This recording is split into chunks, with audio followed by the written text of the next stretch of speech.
26 জানুয়ারি সকাল 11টা ইসরায়েলের নেভাতিন এয়ারবেসে হঠাৎ করে জরুরি পরিস্থিতির তৈরি হয়। কয়েকজন পাইলট এবং সৈন্য দৌড়ে ছুটে তাদের ফাইটার জেটের দিকে।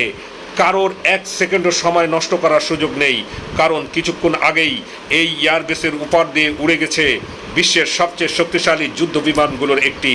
সবাই জানে দ্বিতীয়বার আবার ওড়ার আগেই যে কারণেই হোক সম্পূর্ণ আকাশ তাদের কন্ট্রোলেই নিতে হবে। কিন্তু আসল সত্যটা অন্য জায়গায়।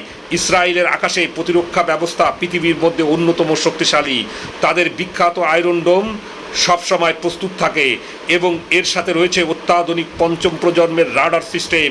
সাধারণভাবে ইসরায়েলের রাডার 400 কিলোমিটারের মধ্যে থাকা যে কোনো টার্গেট শনাক্ত করতে পারে, এমনকি ছোট ড্রোনও। শুধু তাই নয়, আয়রন ডোম একসাথে প্রায় 2টি টার্গেট লক করতে পারে এবং একই সময় 50টির বেশি টার্গেটে আক্রমণ চালাতে সক্ষম। এমন শক্তিশালী সিস্টেম থাকার পরও কিভাবে একটি যুদ্ধবিমান এত সহজে তাদের আকাশে ঢুকে গেল, সেটা রাডার অফিসারদের মাথায় ঢুকছিল না। এই অজানা সত্য জানতে ভিডিওটিতে একটি লাইক দিয়ে ভিডিওটি শেয়ার করুন এবং পেজটি ফলো অথবা সাবস্ক্রাইব করে শেষ পর্যন্ত আমাদের সাথেই থাকুন। রাডার রুমে তখন তীব্র আলোচনা। অফিসারদের চোখ শুধু স্ক্রিনে। বিমানটাকে একবার দেখা যাচ্ছে, আবার কিছুক্ষণের মধ্যে হারিয়ে যাচ্ছে। কিছুক্ষণ বিশ্লেষণ করার পর একজন অফিসার নিশ্চিত হন এটা সাধারণ কোনো বিমান নয়, এটা রাশিয়ার তৈরি অত্যাধুনিক স্টেলথ ফাইটার জেট। আর তখনই সবার মাথায় একটা প্রশ্ন ঘুরতে থাকে, রাশিয়া কেন ইসরায়েলের আকাশে?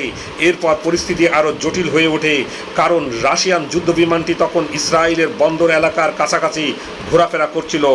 এই বিমান স্টেলথ প্রযুক্তি ব্যবহার করে তৈরি করা, যার মানে হলো এটা রাডারের চোখ ফাঁকি দিতে পারে। তখন ইসরায়েলি বাহিনী বুঝতে পারে এটা রাশিয়ার সবচেয়ে অত্যাধুনিক Su-57 ফাইটার জেট। বলা হয় এই বিমান আমেরিকার উন্নত এবং কিউ রাডার সিস্টেমকেও ফাঁকি দিতে পারে। শুধু তাই নয়, এটি শব্দের প্রায় 2.5 গুণ গতিতে উঠতে পারে এবং একসাথে প্রায় 12 টন পর্যন্ত অস্ত্র বহন করতে সক্ষম রাখে। যদিও আয়রন ডোম ঠিকমতো শনাক্ত করতে পারছিল না, কিন্তু ইসরায়েল বসে থাকেনি। দ্রুত তাদের সবচেয়ে আধুনিক 2টি F-35 যুদ্ধ বিমান আকাশে পাঠিয়ে দেওয়া হয়। F-35 মূলত স্টেলথ বিমান মোকাবেলার জন্য তৈরি করা একটি আধুনিক যুদ্ধ বিমান, কিন্তু Su-57 ও কম চালাক নয়। এই বিমানে রয়েছে বিশেষ সেন্সর যা প্রায় 200 কিলোমিটারের মধ্যে থাকা যে কোনো শত্রুকে শনাক্ত করতে পারে। ফলে রাশিয়ান পাইলট সহজেই বুঝতে পারে তার দিকে দুটো বিমান এগিয়ে আসছে। সাথে সাথেই Su-57 তার অবস্থান বদলে বন্দর এলাকার উত্তর প্রান্তের দিকে ছুটে যায়, কিন্তু একটি F-35 সরাসরি তার সামনে চলে আসে। সাধারণত এমন পরিস্থিতিতে যে কোনো বিমান দ্রুত পালানোর চেষ্টা করে, কিন্তু ইসরায়েলি পাইলটরা খেয়াল করে Su-57 যুদ্ধবিমান একটুও ভয় পাচ্ছে না। সে দ্রুত সরে যাচ্ছে না, বরং মনে হচ্ছিল সে ইচ্ছে করে ধীর গতিতে চলছে। কিন্তু যখন রাশিয়ান পাইলট বুঝতে পারে তাকে লক করার চেষ্টা হচ্ছে, তখন আর সময় নষ্ট না করে মুহূর্তের মধ্যে সে তার বিমান থেকে একটি মিসাইল বের করে ফেলে। যদিও সে সতর্ক করার মতো করে মিসাইল প্রস্তুত করে দ্রুত সরে যেতে শুরু করে। এদিকে রাশিয়ার বিমান প্রচুর তথ্য সংগ্রহ করতে পারে, কারণ এই বিমানে থাকা অত্যাধুনিক সেন্সর শত্রু দেশের রাডার, ডিফেন্স সিস্টেম, ফ্রিকোয়েন্সি এবং সামরিক তথ্য স্ক্যান করতে সক্ষম। অর্থাৎ কোনো দেশের আকাশের উপর দিয়ে উড়ে যাওয়ার মানেই সেই দেশের প্রচুর তথ্য তার কাছে চলে যাওয়া।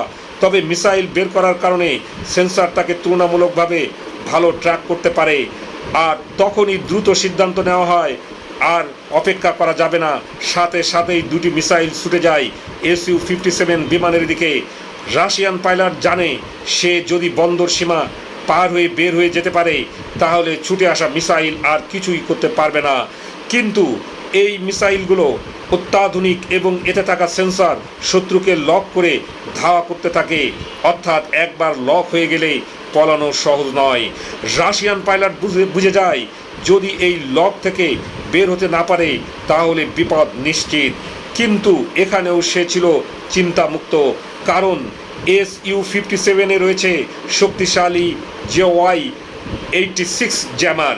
এই জ্যামার বিমানের আশেপাশে থাকা প্রায় 47 কিলোমিটারের মধ্যে থাকা যে কোনো সিগন্যাল ব্লক করে দিতে পারে। 47 কিলোমিটার অনেক কাছাকাছি দূরত্বে যদি মিসাইল সেই সীমার ভেতরে ঢুকে পড়ে এবং জ্যামার ভেদ করে ফেলে তাহলে আর কিছুই করার থাকবে না। তাই রাশিয়ান পাইলট দ্রুত কৌশল বদলায়। সে মুহূর্তে বিমানটাকে খাড়া উপরের দিকে তুলে প্রায় 1000 মিটার উপরে উঠে যায়। কিছুক্ষণ পর সে হঠাৎ করে বিমানটাকে দ্রুত নিচে নামিয়ে আনে। এই হঠাৎ উচ্চতা পরিবর্তনের কারণে মিসাইলের সেন্সর বিভ্রান্ত হয়ে পড়ে।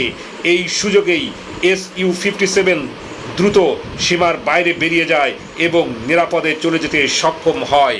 এই ঘটনার পর বিশ্ব রাজনৈতিক মহলে ব্যাপক আলোড়ন তৈরি হয়।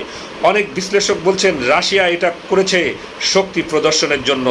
সবচেয়ে রহস্যজনক বিষয় হলো এই ঘটনার পর ইসরায়েলের পক্ষ থেকে এখন পর্যন্ত কোনো আনুষ্ঠানিক বিবৃতি দেওয়া হয়নি।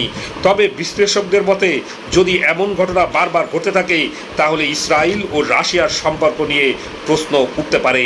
যারা ইরানকে ভালোবাসেন ভিডিওটি এখনই শেয়ার করে দিন। তাৎক্ষণিক খবর পেতে পেজটি ফলো অথবা সাবস্ক্রাইব করে রাখুন। ধন্যবাদ।